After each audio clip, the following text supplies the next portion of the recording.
the first online event that college is holding. So it's very exciting.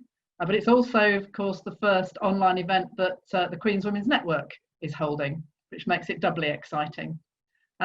We've got the Queen's Old Members team behind this, well, not so much behind the scenes, but on with us, organising everything behind the scenes, which is brilliant because they've had to learn Zoom in rapid time because they normally use Microsoft Teams. So we're very grateful that they've been able to do that. So this is actually our 5th Queen's Women's Network evening event. It's the first not in a physical venue, as I said. So far, they've been in London. We've had other events. We had our annual, our celebratory dinner. That was quite a long time ago now, a year and a half ago, in Oxford. But most of the events have been in London so far. So this is really good that we can pull everybody in from wherever they want to come. My name's Janet Hayes. I'm a member of the committee that have been involved in this. There's a number of other committee members here as well. If people would like to just wave, say hi, if you're on the committee, just to see a few of us around. I matriculated in 1981 in modern languages in French and German. I currently work as an executive coach. My volunteering is as a school governor. I've been a school governor before. I'm back being a school governor again. And I do quite a lot of volunteering work in schools.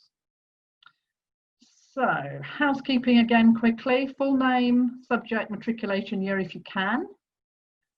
Video on for the start. Once the presentations start, you may prefer to switch your video off.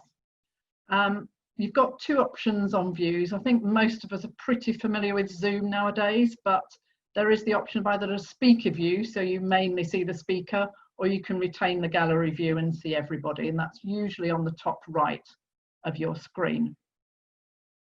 If you could keep your microphones on mute, that would be great.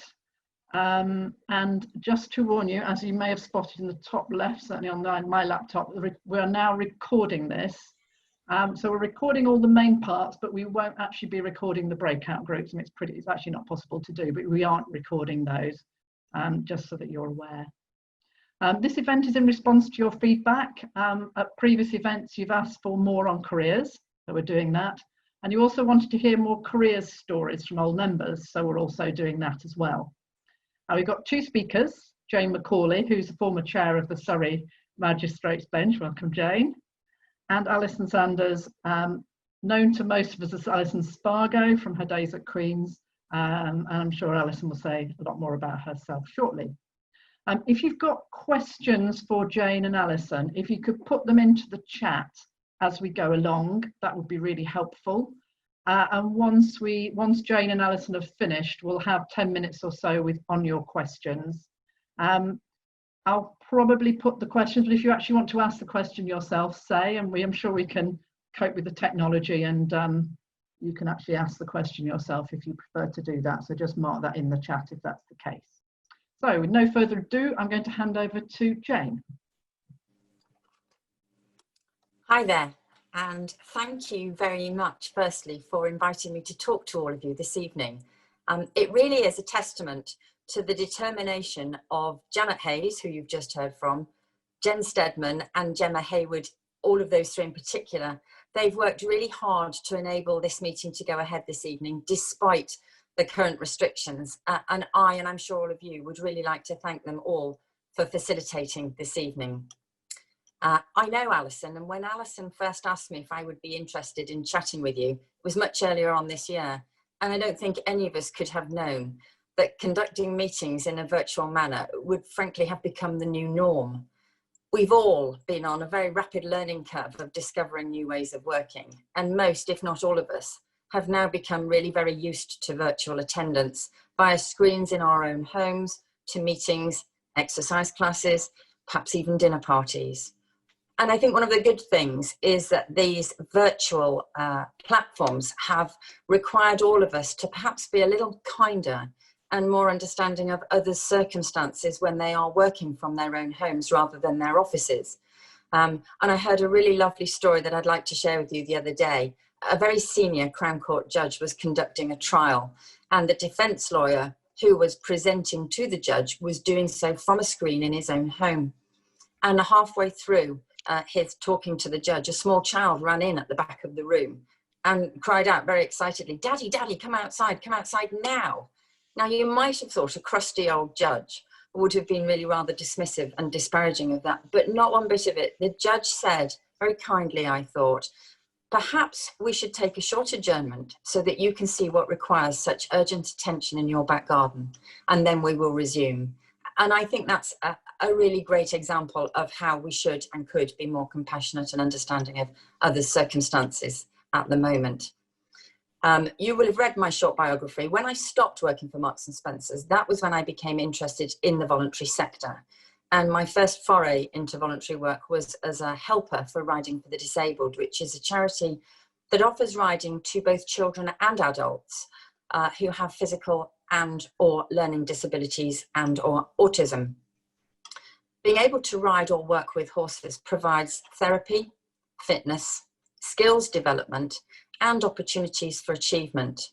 And I was so impressed with everything that was being done and the benefits that were being gained from those who were using the charity that I went on to become a trustee also for Riding for the Disabled for the charity. My name was then put forward for the lay magistracy, and in 1997 I was appointed to the Guildford Bench, and I became the chairman of what was then known as the Guildford Bench in 2008, and then spent 9 of the following 10 years chairing a bench that became increasingly larger as courthouses around us closed. And I eventually ended up chairing the Surrey County Bench with some 200 magistrates. And so that's what I really want to talk to you about this evening. I want to talk to you about the lay magistracy. Well, what does being a magistrate mean? Magistrates' courts deal with almost 90% of all of the criminal matters that come to court in this country. And we are all volunteers. None of us are paid. You can get expenses, assuming they're reasonably incurred. Every single criminal matter, no matter how serious, will start its journey through the court system in the magistrates' courts. And it's only as a result of the magistrates' courts sending or committing it to the Crown Court that it would end up in a Crown Court. And there are certain very serious matters in which we have no choice, like murder, rape, arson, etc. But most of it is dealt with by us. When you start your life as a magistrate on the bench, before you start sitting, you will receive 4 days worth of intensive training, which covers not only the criminal law that you might expect, but also covers other matters such as working effectively as a member of a team, structured decision-making, managing yourself, self-appraisal. You will also become very familiar with what's going on in and around your local community. Once you start sitting as a magistrate, you will continue to receive regular training. And the training topics are very wide-ranging. To name just a few that we've dealt with recently, which you can access online as well as pre-COVID face-to-face meetings: diversity, intercultural communication, unconscious bias, mindful judging, and that's just naming a few of them. All of the training materials that are available have been approved by the Judicial College. And so there is a very high bar, pardon the pun, to set. I think that all of the topics I've just mentioned, and there are plenty more of them, have really positive implications, not only for ourselves, but also for the workplace and the working relationships we have, both with our colleagues and perhaps our employers or our employees. Now, whilst there isn't a career path as such within the magistracy, there are a number of additional roles that you can take on if you feel you have the time and the inclination. We're largely self-governing, and as such, we have colleagues who take on other roles, mentoring new members. I know Alison's going to mention that a bit more. Training to be an appraiser of colleagues, training to undertake other roles within the bench and become members of other committees, and indeed becoming the chair of the bench. There is nothing to stop anybody putting their names forward for any of the other roles. You can also train, as well as being an adult magistrate, to become a youth magistrate, and that deals with matters for people under the age of 18.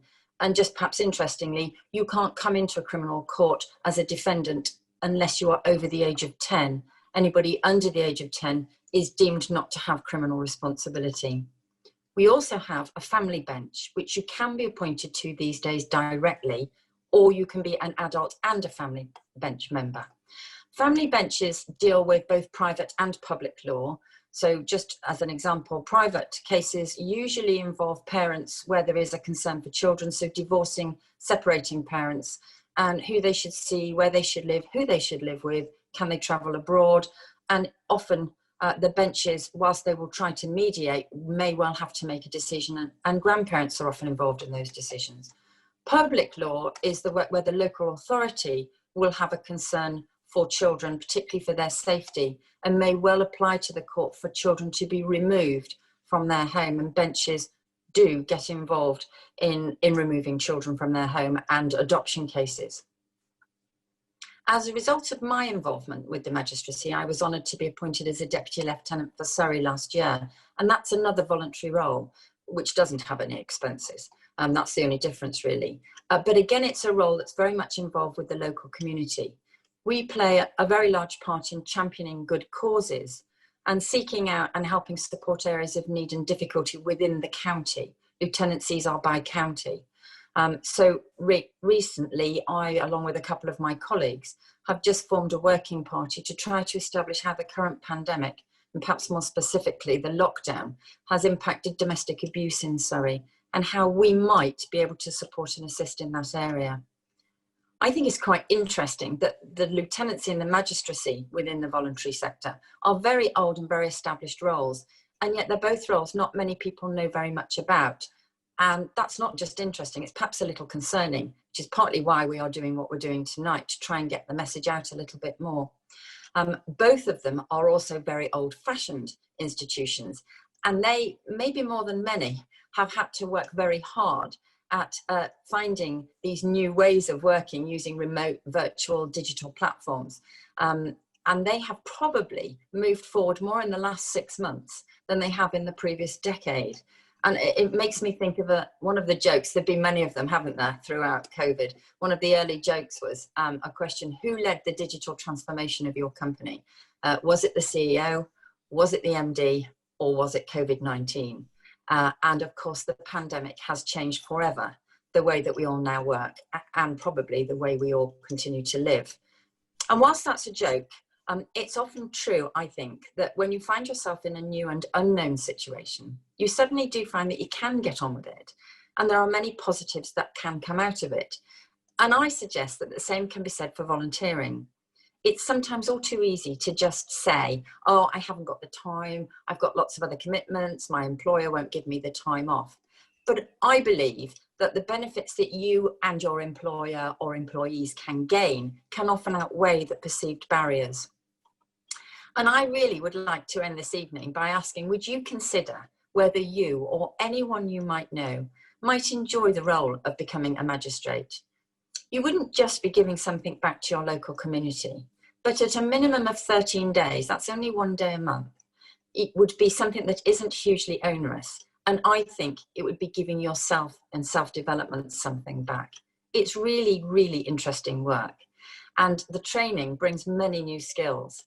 We've currently got an ongoing national recruitment programme, and in particular, it would be really good to hear from younger people, and we need a better diversity on ethnicity and age. So if I haven't piqued your interest, then I'm now going to pass you over to Alison, who's a relatively new magistrate, and I know she's going to tell you of her experiences, and we both hope we might persuade some of you to join this cornerstone of the British justice system. Thank you very much. Alison. Thank you very much, Jane. Really lovely to see everybody here this evening. And as Jane says, I'm speaking very much as a new magistrate. So I've only been doing it just over a year, and I met Jane at the swearing-in ceremony in January 2019 with the Lord Lieutenant. And Jane was really excellent in supporting all of our subsequent training as well. She's a really experienced chairman of the bench in Surrey, but always available to help and support during her chairmanship as well. And I think that's what I've found throughout my time of training as a magistrate, is the support that I've received, which has been absolutely excellent. I have no legal prior knowledge or training of the law or anything. So I really have depended on that training and the supportive nature of not just the bench team, but also generally old colleagues who I've sat with. They've all been very helpful and very keen to impart their wealth of knowledge to me. I've also had a great mentor who's been really supportive and skilled, very experienced. She sits in the youth court as well as the adult court, and she's also great fun as well. So we've had some really fascinating cups of tea and swapped stories, and a lot of experience she's tried to pass on to me from that. My fellow cohort, I think there's about 15 of us magistrates, are from a wide range of backgrounds. We've got HR people, IT people, accountants, doctors, teachers, management consultants, business people, and people who are looking after a family. Their ages range from the sort of mid-30s to the early 60s, and they're a mix of men and women, and they've got a huge range of backgrounds. And we do try and get together for social events as well, and just to swap experiences. Prior to COVID, every few months we did that. I've had quite a long background working in developing organisations. I was Deputy Chief Executive of Council, so I was responsible for some of the HR functions and developing our people in that organisation. But I've been really impressed with the quality of the training material that I've had through the judiciary, and the skills developed are really useful in many areas of work. And on reflection, I really wish I'd done this role earlier in my career. So I'm really delighted to see a lot of you who would make fantastic magistrates, I'm sure, who are watching this tonight and who might think, yes, that's something I could do. And the skills that Jane touched on that we focus on are listening skills. You'd be amazed at the number of people who don't really listen. And for me, who was always used to chairing meetings, I actually am not allowed to speak in court other than through the bench chairman. Well, those of you who know me will know how impossible that is, but that's been really good for me because I've actually had to really hone my listening skills very, very carefully without talking at all, and try to build up a really good picture of the situation that's been described in a trial or a remand court. Thinking skills, the need to be logical and follow logical structures, assessing levels of harm and culpability, and exercising judgment. Fantastic skills development in that area as well, and you really do learn to hone in on the key areas there. Team building skills. I've been part of many teams, and I thought I knew really quite a lot about team building. As a magistrate, you sit with a bench of 3, and it's different people every single time. So you have to be very, very good at getting on with new people, building a rapport with them and understanding their interests, motivations, and how they're going to view a case, and also communicate your views really effectively and be supportive of each other as well. You have to assess and weigh the evidence together and come to a conclusion together. It's part of a clear process that has to be seen to be fair as well as being fair. So you do need to be a good communicator and good at describing things and explaining your reasons, because it's vital that the bench comes to the right conclusion on every case that it hears. Unconscious bias, there's been a huge amount of that in the media recently. The Black Lives Matter process has also brought that to the fore. You do need to understand your own biases, and no matter how much you think you don't have them or you're not prejudiced, you will have some, and it's really important to understand some of those. And some of the training material has been really helpful for me for understanding some of that and challenging myself in those areas as well. Very important to be open to advice. You probably go from being in a job where you know quite a lot about your job to a court where you know very little. So you do need to welcome the support of those around you, especially professionals such as the legal advisor. It's a learning environment, and every case is different. Sometimes you think, oh yes, I've heard this sort of case before, and then sometimes you get one that nobody has ever come across those aspects of it. And a number of presiding justices I've sat with recently have said, well, I've never had one of those before. So it is fascinating. Reflection, to learn you need to reflect on what you've actually observed and the part that you played in order to improve, and recognise what you got wrong and what you got right. You do get to experience aspects of your local community you may have not known about before. I'm really good on street drug dealing now, so I never thought I would be able to say that. But yeah, I do know quite a lot about drug levels in your blood, in your breath, alcohol, all that sort of thing, which is a whole new world for me to get used to. So it's very eye-opening to a part of society you may not have encountered before. But fascinating to see that and understand that and understand some of the issues that are in your local community. I became a magistrate because the head of HR at in my workplace recommended it to me as something he thought I would be really suited to and would get a lot out of. And I've asked my fellow group of magistrates what motivated them to become a magistrate. They've got a huge variety of reasons for becoming a magistrate. Some just went down rabbit holes on the internet and found out about it. Others were recommended by friends. Lots of different motivations. But the skill set that you can develop is really relevant to many careers and is viewed very favourably by employers. So if you're looking at building your skill set, it's great for that. You do get a lot of free training, and you can also use those skills and experiences to broaden your CV. It's also really satisfying to know that you're providing a valuable community service too, because you can become a magistrate at any age, so long as you're over 18. It's not paid, but you can claim for travel and subsistence, which is fairly generous. Loss of earnings if you're working, or for childcare. And some employers allow paid time off to be a magistrate. It's also really flexible. You can sit when you want to sit and do those 13 days a year when it suits you to do it. So lots of my fellow magistrates have said it really suits their childcare responsibilities and how they organise that. One of my previous roles was the responsibility for support and training of school governors in Berkshire, and I'm sure quite a few of you have thought about becoming a school governor or are a school governor. Great to hear that Janet has gone back to it as well, so really pleased about that.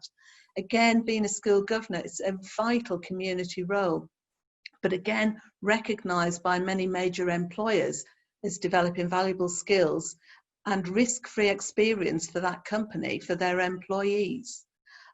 Where I worked, the local companies such as Waitrose, John Lewis, Yellow Pages, Marks and Spencer's, the Met Office, and all the major IT companies, and I work in the Thames Valley, all encouraged their employees to become school governors. You have responsibility as a governor for very large budgets. Even a small primary school will have a budget of over £500,000 a year.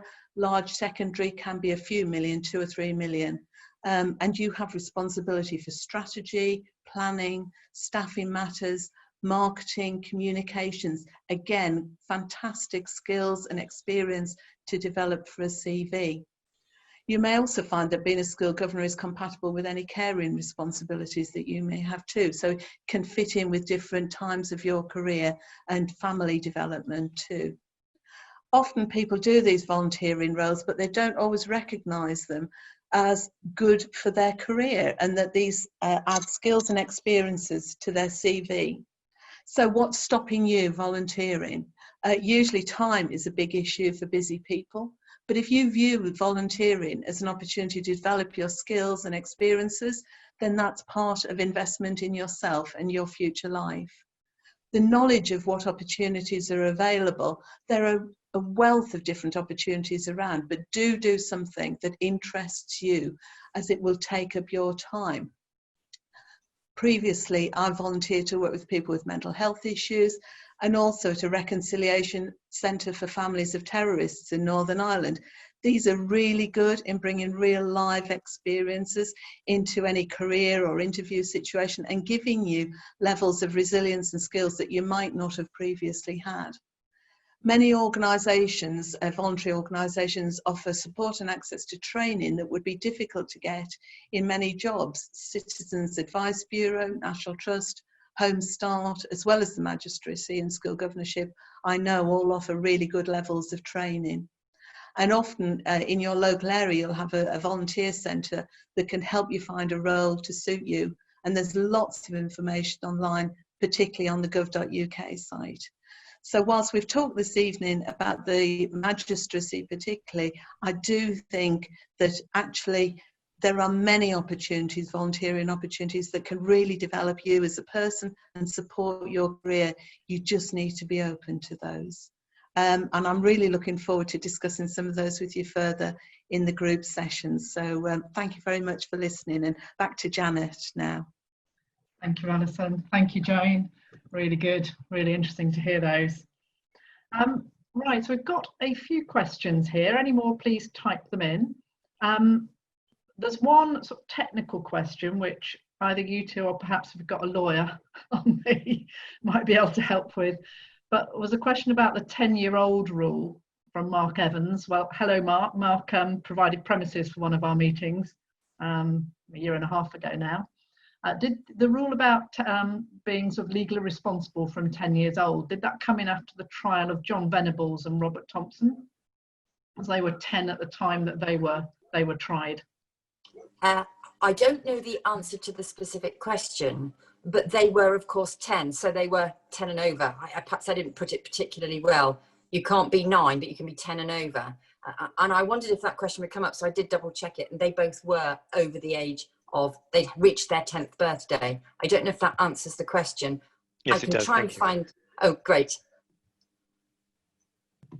Thanks, Jane. Okay, so the other questions here are actually about being a magistrate. Laurianne, who's one of our committee, hi Laurianne, is asking about time commitment. Given the time commitment of 13 days, which you both mentioned, is there flexibility for stating your availability in advance? So, for example, weekends only, would that be an option, for example? Yes, there is definitely the opportunity to state your availability, as long as you can commit to sitting as a magistrate 13 days a year, and certainly in your first year, the additional 4 days of training. And you could, for example, say, I can only sit on Wednesdays. It would be much more difficult to say I can only sit at weekends. We only run one court a week on a Saturday, not on a Sunday, and we only really deal with overnight remands. So you would be very restricted in the experience you would gain. And I would suggest that if you were at an interview, there's several interviews you have to go through, that if your availability was only Saturdays, that probably would be something the committee would be the advisory committee would be expressing concern about. I don't think you'd get 13 days in, because other magistrates sit occasionally on Saturdays as well. Okay, thanks, Jane. Did that answer the question, Laurianne? Thank you. They did pretty thorough to me. Yeah, thank you. Right. So, Amy Down. Welcome, Amy. Are there any restrictions around being a magistrate and working at certain levels in certain fields? So the example that Amy gives is holding a politically restricted post within the public sector.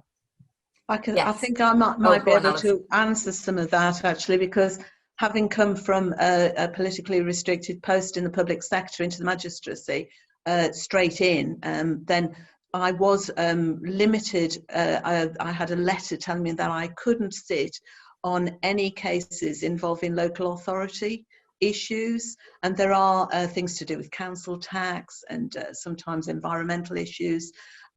So I would have to declare that I wasn't able to sit if some of those cases actually came up within a particular day of sitting. But that's not a problem, because two magistrates can hear those cases separately, and I would just have to stand down from one of those.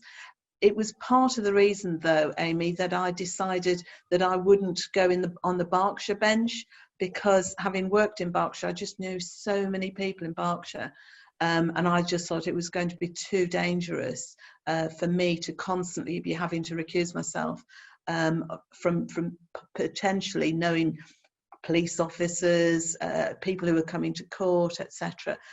So on the Surrey bench, it's much easier for me to actually be fairly clear that I've not got any connections with anybody there. But in some ways, it's really helpful if you are in a politically restricted post, because you have to be pretty clean from your political involvement, as I had to be. I had to be seen to be very even-handed in a local authority because I'm dealing with multiple political parties, and that's exactly the same as the magistracy. You can't have anything in your profile, your public profile, that shows that you're wedded to one particular political affiliation or another. So that can help. Thanks, Alison. Thank you very much. Anything? So did that cover that, Amy? Yeah, thank you. So we've got a couple more minutes, so we'll just ask the next couple of questions quickly. So Judith, who's on one of our committee members, Judith Bufton, asking what support there is for the emotional demands of being a magistrate. Hi, Judith. Sadly, very little is the honest answer. There certainly are no formal well, that is to say, in general terms, there are no formal support systems. The support system magistrates would get, and I know Alison has alluded to mentoring and her cohort, would be with your other colleagues. I do recall about 15 years ago, the Surrey Police, and indeed many other police forces, suddenly they picked up on the historical paedophile cases and spent a lot of time on them. And we were bringing so many cases into court that we actually created a specialist panel, and we heard them on certain days of the week. And we did at that point talk about whether or not we needed to offer counselling for the reasons you might well imagine. In fact, it never took off the ground because the police never brought them to us in the numbers we thought they were going to bring them to us in. So the simple answer is, sadly, no, there are no specific formal support systems. But having said that, and I'm sure Alison will agree with me, the support you would gain from your colleagues, and that's the role of the bench chairman. The bench chair's role is largely pastoral. You can definitely come to see your bench chairman, who will then help you and assist you with it. Does that help? Yes, just to add to that, I totally support what Jane said there. There is nothing formal that I've experienced, but I have experienced a lot of support from my mentor and from my colleagues as well. And actually, as a new magistrate, the very first time you send somebody to prison can actually be quite a difficult thing to do emotionally.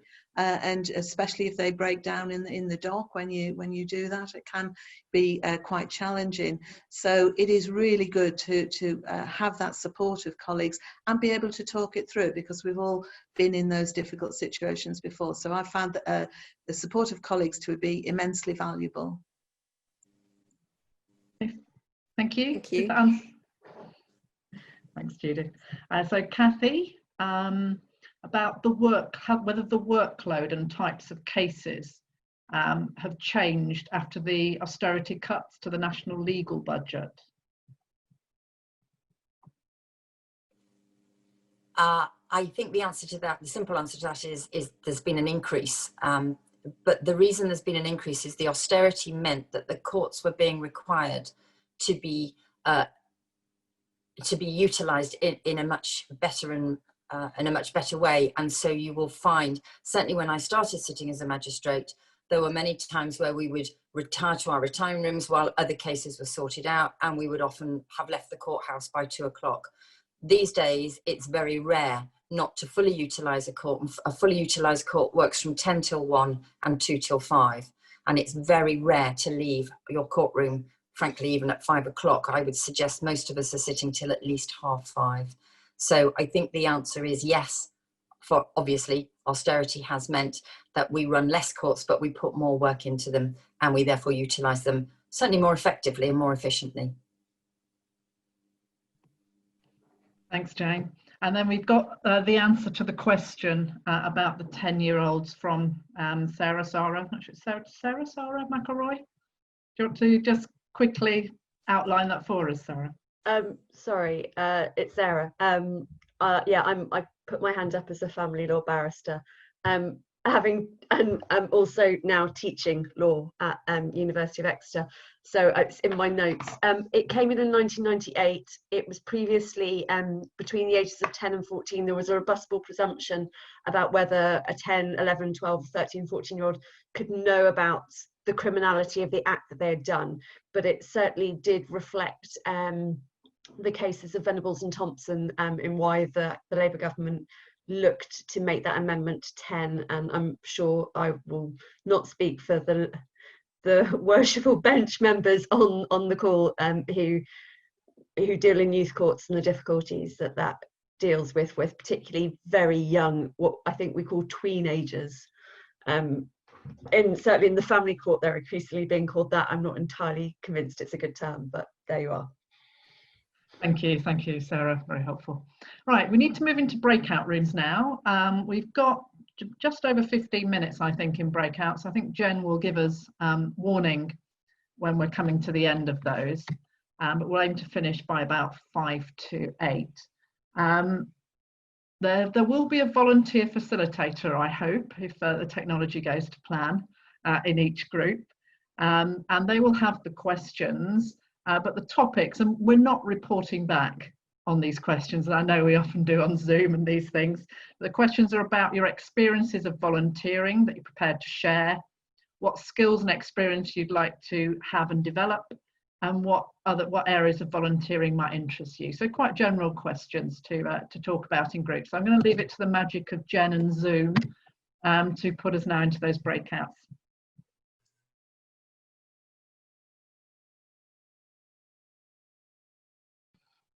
Thanks, Jen.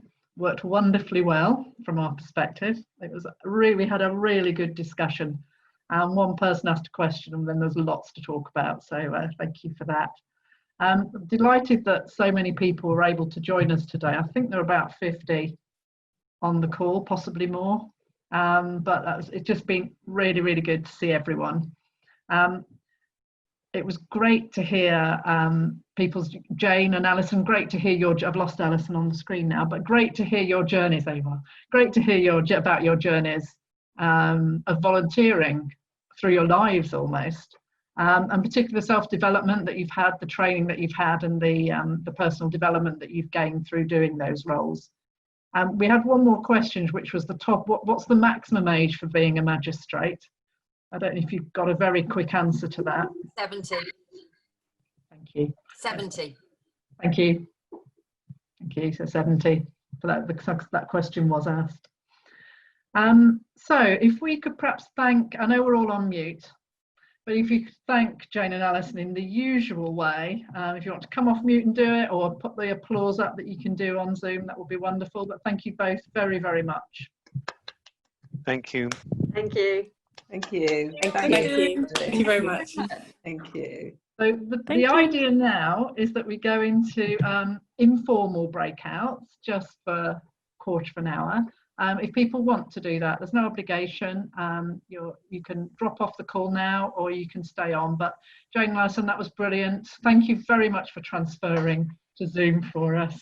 And we're hoping that I think our current plans are that in a year's time, we're currently looking at running the next face-to-face event. We'll see, but we'll see what else happens in the interim. But lovely to see you all, and enjoy the breakouts when we get there.